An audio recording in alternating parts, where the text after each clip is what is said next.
Hello বন্ধুরা, কেমন আছো সবাই? আশা করছি ভালো আছো। তো আমিও খুব ভালো আছি। সবাইকে শুভ দুপুর।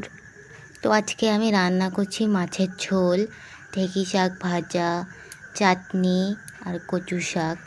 এইসব সবজি সব আমার শাশুড়ি মা কেটে দিয়েছে, সব কেটে কুটে রেডি করে দিয়েছে। এখন শুধু আমি রান্না করব।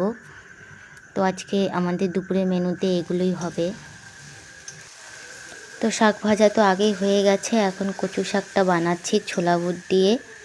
তো আমি সেরকম ভালো অত রান্না করতে জানি না, আমাকে মা বলে দিয়েছে যেভাবে করতে, আমি সেভাবেই করছি। তো আমার কচু শাক রান্না করা হয়ে গেছে, এখন বানাচ্ছি কাতলা মাছের ঝোল, আলু ঝিঙে টমেটো দিয়ে। এখন মশলাটা কষিয়ে নিচ্ছি, কষানো হয়ে গেলে পরে জল দিয়ে মাছ দিয়ে দেবো। তো মশলা কষানোর পরে আমি মাছের ঝোলের জন্য জল দিয়ে দিয়েছিলাম। এখন ঝোল ফুটে গেছে বলে এখন আমি মাছগুলো দিয়ে দিচ্ছি। তো এগুলো আরও কিছুক্ষণ জাল করে তারপর আমি নামিয়ে দেব।